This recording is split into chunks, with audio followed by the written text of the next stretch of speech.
It's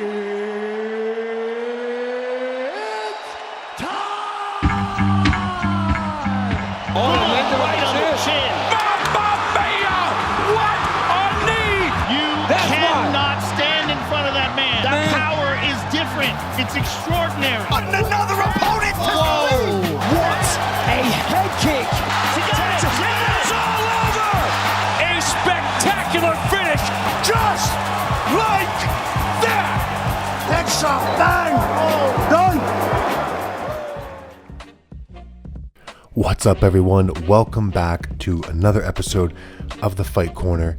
Episode number 12, taking a look back at the recent UFC fight night. Namajunas taking on Tracy Cortez from Denver, Colorado. Highlights and breakdown from the entire main card and the prelims. Taking a look at who got the $50,000 bonuses. Going through a little bit of fight news.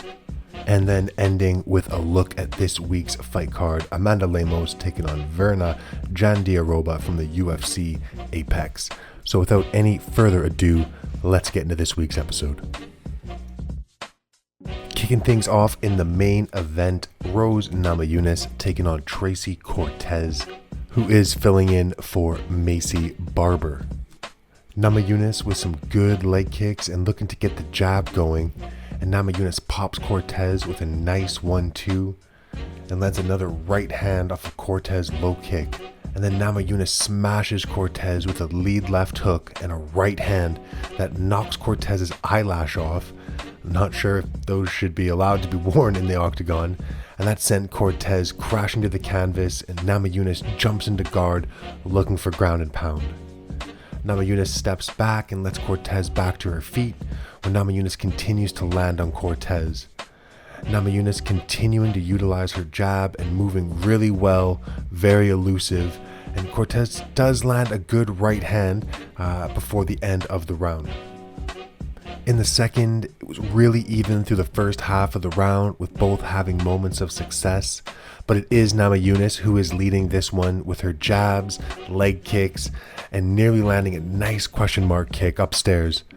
Cortez is able to get in on a takedown and get Namajunas to the ground and nearly take the back, but she is a bit high and loses the position. And a solid right hand from Namajunas, who continues to be one step ahead of Cortez, attacking the legs and getting a really nice takedown at the end of the round, but much closer than the first. In the third, Cortez coming out with some real intensity, but Namajunas hits the same takedown that she got at the end of the second, and really smart from her to take the fight to the ground and really slow that attack from Cortez, and Namajunas moves into mount, but Cortez does a good job of avoiding any real damage and wall walks out the back door and works back to her feet. Where Cortez looked to use the inside trip to get Namajunas down, but she was strong and drove back into Cortez, forcing her back to the canvas and securing the mount again against the cage. Cortez again looks for the wall walk, but ends up giving her back to Namajunas. Again though, Cortez is able to work back to her feet without taking any real damage. And a nice deep kick to the chest and the face of Cortez near the end of the round. In the fourth, Cortez with a lot of pressure on Namajunas to start the round, forcing Namajunas to clinch up and take away the space, with Cortez landing some good knees on the break. And Namajunas again landing another hard jab. And Namajunas with the same takedown again on Cortez, who quickly works back to her feet against the cage. Cortez still not able to find Namajunas consistently on the feet, who just keeps slipping out of the way, and Cortez lands the same takedown that Namajunas has been landing, but like Cortez, Namajunas works right back to her feet, locked in a clinch against the cage at the end of the round. And in the fifth, it was good pressure again from Cortez to start, looking for power shots before getting into a clinch and pushing Namajunas against the fence. In the open though, Cortez is still short on her shots, and Namajunas lands a nice right hand and a good left before shooting a double leg, briefly getting Cortez to a hip, but she does well working back to her feet. And Cortez calling for Namajunas to meet her in the middle, and she replies before landing a nice uppercut and attacking with kicks to the body. Cortez continuing to chase Namajunas, and Cortez looking for the uppercut, and Namajunas responds with a right hand and a left hook. And Cortez really looking to apply the pressure near the end of the round and hoping to get a finish, but they end up clinching against the cage for the end of the round. And this fight goes to a judge's decision, and it was unanimous for Rose Namajunas, 49-46 by two of the judges and 48-47 by the other. In your co-main event, it was Santiago Ponzinibbio taking on Muslim Salikhov in the welterweight division. Nice kicks from Salikhov to start the fight, and he's looking to land that lead left hook as well. And Salikhov again looking for one of his patented spinning attacks and lands a nice right hand and a kick to the body. Ponzinibbio forcing Salikhov against the fence, looking for strikes and to get into clinch, but Salikhov breaks and just misses with a spinning back fist. But Ponzinibbio did have an awkward stumble afterwards. And Salikhov still looking for the lead left hook, and Ponzinibbio continues his forward pressure, landing some good shots on Salikhov, who lands an uppercut in return, briefly staggering Ponzinibbio.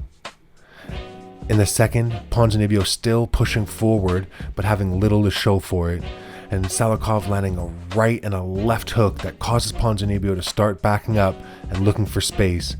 But Salikhov looks to stalk him and lands a right hand and a wheel kick to the head, which Ponzinibbio does get a glove up for, but it staggered him a bit back to the fence.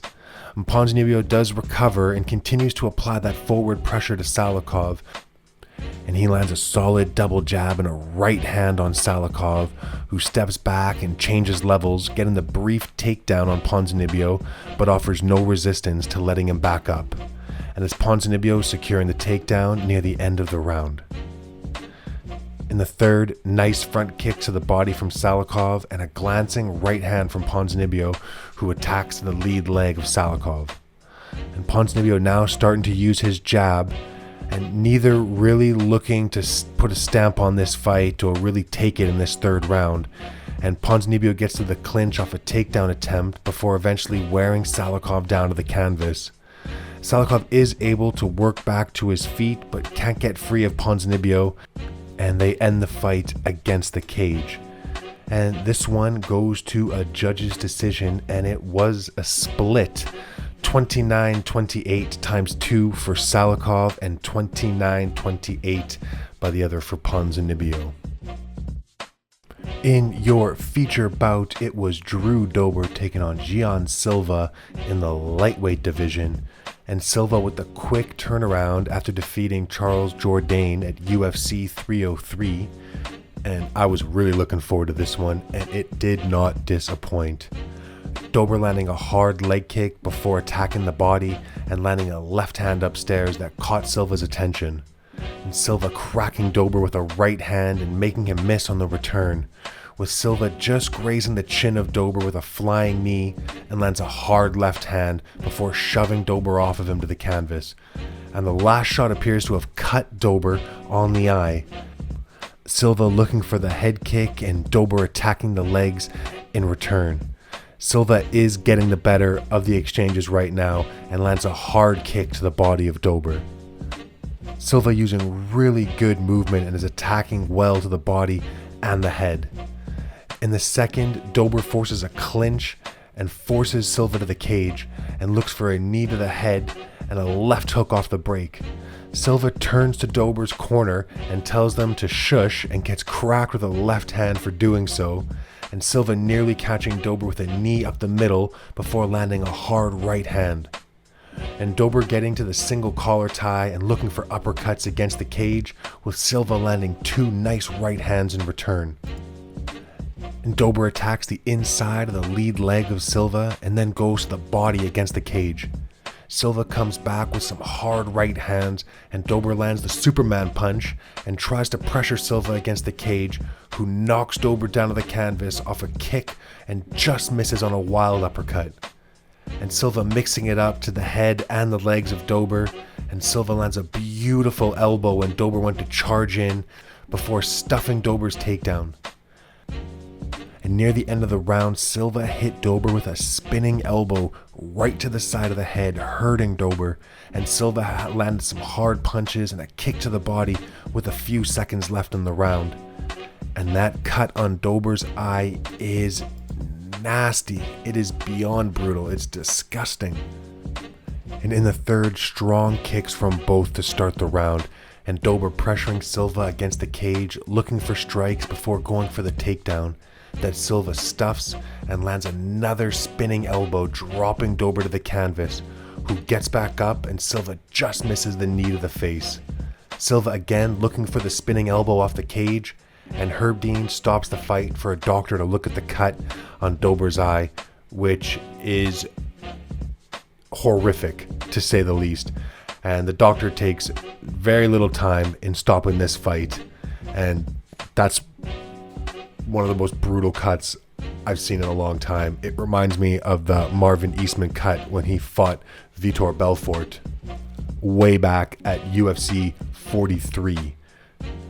And Gian Silva is a player in the 145 and the 155 pound division. This was an absolute destruction of a real tough opponent on short notice, and I'm expecting a big fight for him next in either the 155 or the 145 pound division. Moving down the main card, it was Ange Loosa taking on Gabriel Bonfim in the welterweight division. Loosa getting into a clinch early and dumping Bonfim to the canvas, who jumps right back to his feet. Loosa again looking to get the fight to the ground, but Bonfim defends really well, keeping the fight on the feet and landing some big knees to the body and a jab that seemed to stumble Loosa before Bonfim again attacks the body with vicious knees. And Loosa pushes Bonfim against the cage and secures a double leg, getting to the back and dragging Bonfim to the mat, looking for short punches before Bonfim is able to work back to his feet. And a stiff jab from Loosa, and Bonfim defends another takedown and lands a knee to the body on the break.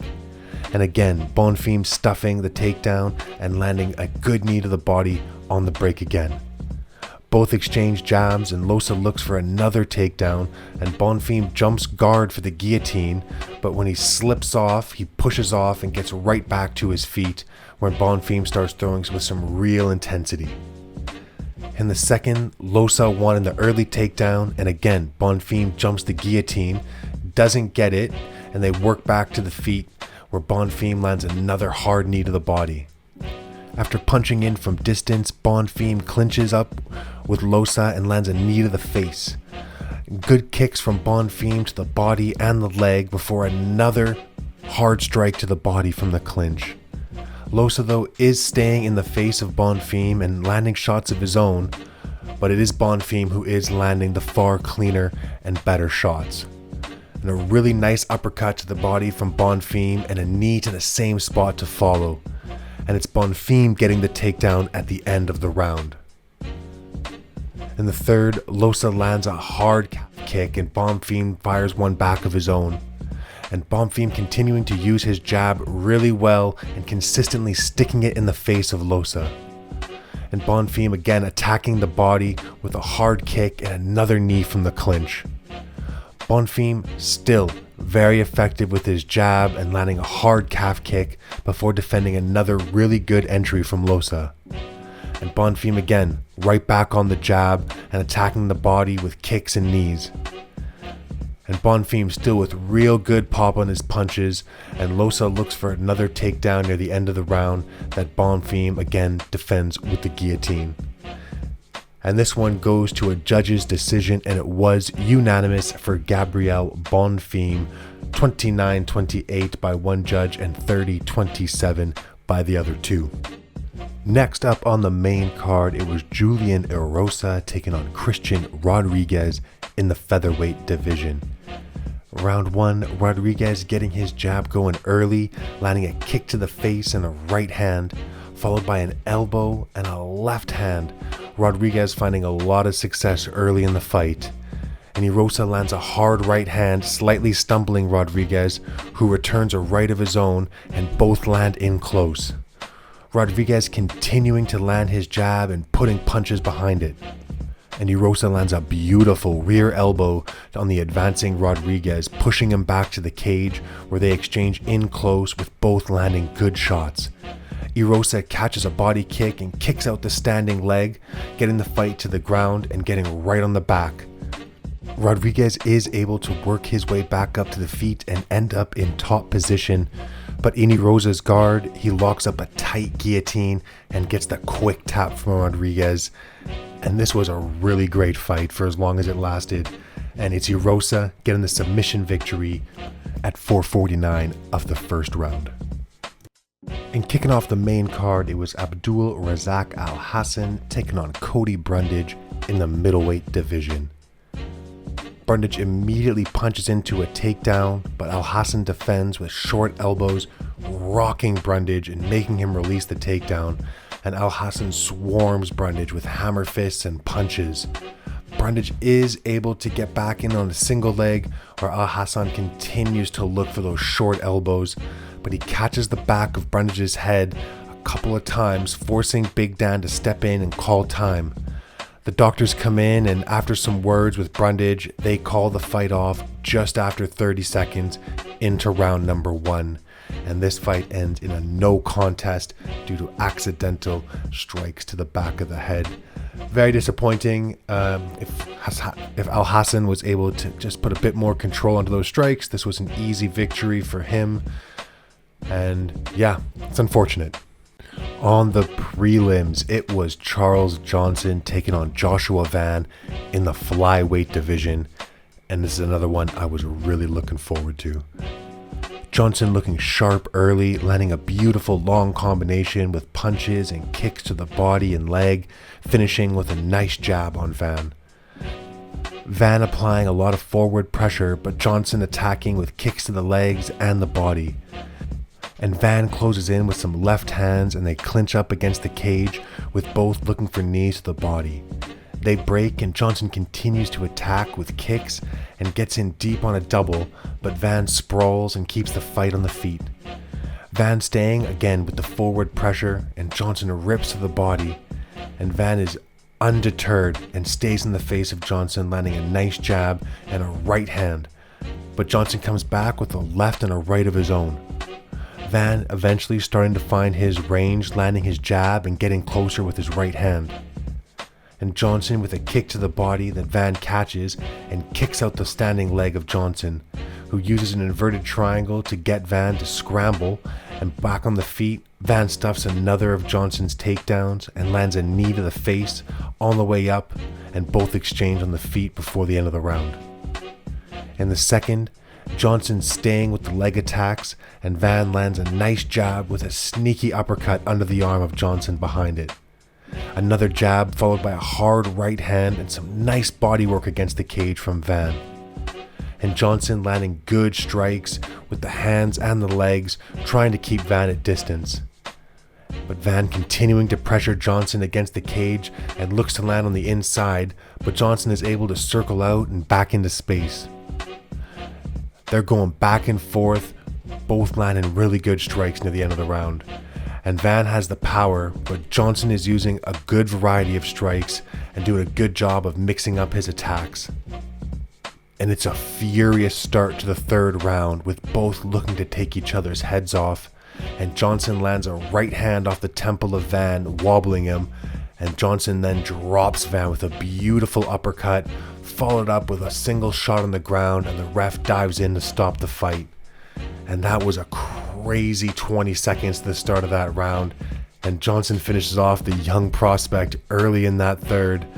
And Charles Inner G Johnson is rarely, if ever, in a boring fight.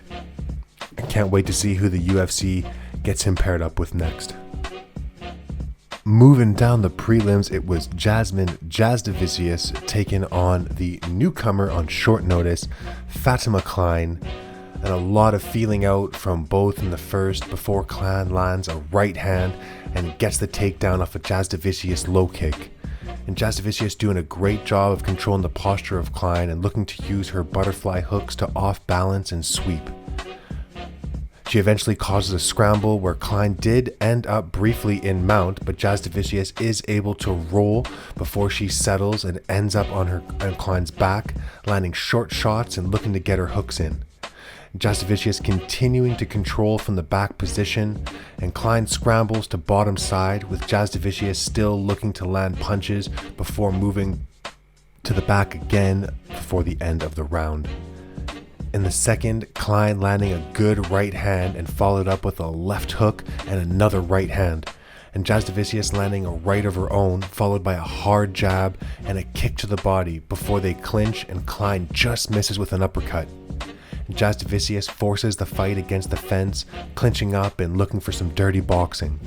But Kline hits the arm drag against the cage to get to the back of Jasudavicius, but she is not able to hold the position, and Jasudavicius lands some hard knees to the body before dragging Kline back to the ground, getting fully on the back with a body triangle and look to secure an armbar, but Kline defends and lands some hammer fists to the end of the round.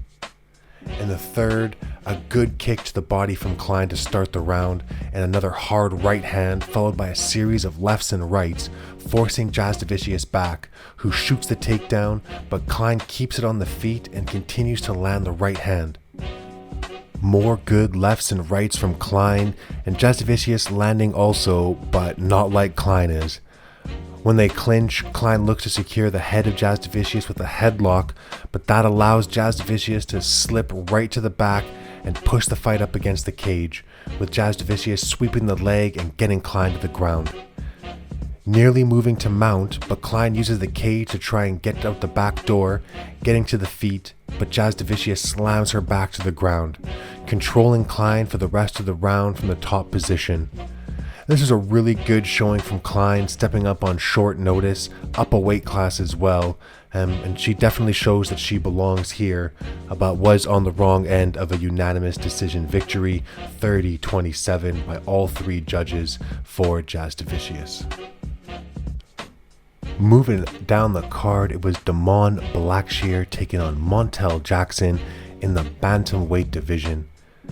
Jackson throws a jab to the chest and brings a straight left right down the middle as Blackshear was crashing in, sending him to the canvas, and followed up with some vicious ground and pound before the rep steps in, getting the knockout at 18 seconds of the first round with some beautiful basic striking, and this was an unbelievable performance by Montel Jackson. Again, KO victory, round number 1.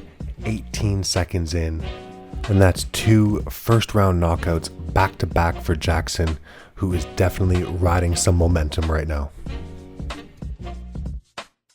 Next up on your prelim card, it was Maria Agapova taking on Luana Santos in the women's flyweight division, and Santos drops Agapova with a right hand early in the first. Agapova bounces back up and looks to initiate a takedown, but gets thrown to the mat by Santos with a beautiful Haragoshi, moving right into side control. Santos advances to the mount and attacks the arm triangle, and it's pretty deep, but there is some space. Agapova tries to roll but ends up giving her back, and Santos locks in the rear naked choke. Agapova tries to defend but eventually is forced to tap, and this was a blitz of a victory for Luana Santos, taking home the submission at 3:27 of round number 1. Continuing with the prelim card, it was Andre Petroski taking on Josh Fremd in the middleweight division. Nice jab by Fremd to start the round, and Petroski tries to fire back but crushes his space and doesn't land anything, but still knocks Fremd to the canvas. Back on the feet, Fremd lands a few shots with Petroski looking for the takedown and easily getting Fremd to the ground, moving into side control. Petroski is controlling from side, not looking for strikes, just controlling, and Petroski just smothering Fremd from the side position before eventually moving into mount, but Fremd is able to work back to half guard, but Petroski moves back into mount before nearly taking the back at the end of the round. In the second, both exchanging kicks before Petroski shoots the single leg, sweeping out the standing leg of Fremd and getting the fight to the ground. where Frem looks to lock up a triangle, but Petroski shucks it off and looks to take the back before settling in the mount. And looking to set up an arm triangle, but was not able to get it locked in, and Frem survives. Frem looks to wall walk and get out the back door, but Petroski follows and remains on top. In the third, Frem pushes Petroski to the cage with lefts and rights, followed by a flying knee, before clinching against the cage and landing a nice elbow and a knee to the body. Petroski again though gets in on a single leg and geps Frem down to the ground with ease, right into side control before advancing into mount. Frem looking again to wall walk and escape, but is unable to get away, with Petroski ending in side control. And Petroski landing short elbows from the top before Frem scrambled to a turtle position, but is unable to get to his feet and finish the round from the bottom position. And this was an easy unanimous decision victory for Andrei Petroski, 30-27 on all three judges' scorecards. And the fight that kicked off the entire card, Evan Elder taking on Darius Flowers in the welterweight division. Elder trying to get his jab going early and using his kicks, but Flowers responds by spamming front kicks to the body, and Elder comes back with a few lefts upstairs and working the body himself. Elder using his jab and looking to land his overhand right, and Flowers lands some nice jabs in return. Elder just missing with the head kick, and both men look for the takedown, with Flowers getting to the double unders, but it's Elder who is able to get Flowers back to the mat briefly, and Elder lands a hard knee to the body on the way to the feet. Elder looks for a single leg, pushing Flowers back, and then looking for the head kick. They come in close, and Elder shoves Flowers to the canvas and starts looking to land some ground and pound, with Elder settling in half guard. But Flowers explodes and rolls Elder over, looking to take his back, but slips off, allowing Elder to regain top position, looking for more ground and pound. With Flowers on all fours, Elder continues to land short shots and rips to the body when Flowers gets to his feet. Flowers then shoots a terrible takedown and ends up pulling guard, and Elder obliges and looks for more ground and pound, but catches an up kick from Flowers near the end of the round. In the second, a grazing low blow stops the action early in the round. When they resume, Elder charges in with a right hand, and Flowers changes levels and gets deep on a double and easily gets Elder to the ground. But Elder gets his feet on Flowers' hips, creates some space, and get into a scramble, and it's Elder ending up on top, landing shots to the body of Flowers. Elder eventually moves into mount, where he looks to isolate the arm of Flowers to set up the arm triangle, before locking it in and getting the quick tap. And this was a really great victory for Evan Elder. Really great fight from both guys. Really enjoyed this one. Great fight to kick the card off. And it was Evan Elder getting the submission victory at 146 of the second round. As for the bonuses for the night, Fight of the Night honors went to Gian Silva and Drew Dober for that ridiculous feature bout of the night, and Performance of the Night went to Charles Johnson and Montel Jackson, both with vicious knockout victories over their opponents, all well deserving. And they really need to start bumping up these bonuses. I mean, it's been 50K forever now. I mean, they did have that little blip at 300, the 300K bonuses. But I mean, it needs to be a minimum 100 grand going forward, I think, personally, from now on. And this week's fight card from the UFC Apex, Amanda Lemos taking on Verna Jandiaroba. We also got Park Jun-young, the Iron Turtle, taking on Brad Tavares. Bill Allegio and Doo-Ho Choi should be a cracking fight. Cody Durden and Bruno Silva, also one to definitely keep an eye on. And also Lee Jong-hyung and Haider Amil is another one that I'm definitely going to be wanting to see. And that again is this weekend from the UFC Apex. Moving on to some fight news. Sean O'Malley winning the 2024 ESPY Award for the best MMA or UFC fighter. Very controversial for many people. Only fought twice in 2 years and had a decision win in his first title defense.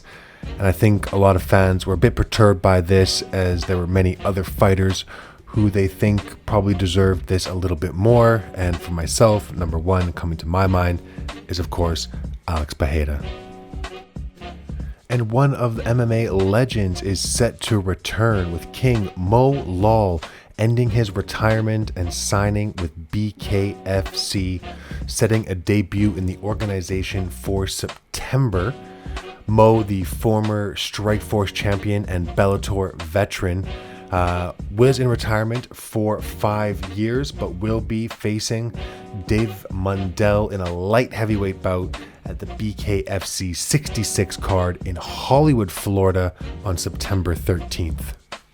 Next up, former UFC champion TJ Dillashaw has basically come out and said he is retired, saying I'm effing done on one of the recent Rampage Jackson podcasts.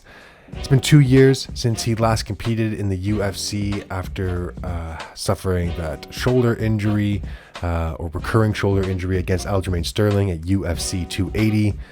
But his career will always be tarnished after the doping scandal where he was found for using EPO, and stuff like that will unfortunately tarnish your reputation forever. So this for me is not as big of a deal. And last but certainly not least, some potential rumored fights as the official French-Canadian live stream for the UFC TVA Sports apparently inadvertently announcing the main event and the co-main event for UFC 306 Noche at the Sphere. And this will reportedly feature both the bantamweight title fight between Sean O'Malley and Merab Dvalishvili, but also a featherweight title fight between Ilia Topuria and Max Holloway. The clip is in French, it is subtitled, I'll put that up here now. Mois de septembre, ça va être tout un événement, le Noche UFC, le 14 septembre, à l'intérieur de la Sphère, Las Vegas. On a déjà quelques combats qu'on peut vous annoncer. Il y a Topuria contre Max Holloway pour le championnat des poids plumes. Et il y a aussi Sean O'Malley contre Merab Dvalishvili qui sont confirmés pour cette image que vous avez vue de la... And this would be a heck of a way to start this card by having these two fights announced. We're all expecting really big things from UFC 306, and this would just be a sign of more things to come. And that does it for another episode of The Fight Corner. Once again, thank you all so much for tuning in. It really does mean a lot. Don't forget to like, comment, share, and subscribe. It all goes a really long way. And we will be back next week with a breakdown of this week's fight card, Lemos and Jandiroba, and a brief look ahead to the next UFC pay-per-view, UFC 304, from right here in jolly old England, Manchester. Leon Edwards, Bilal Muhammad, Tom Aspinall, Curtis Blades, Bobby Green, Paddy Pimblett. It's going to be a great card. Can't wait to watch that one. Can't wait to get into it. And until then, peace.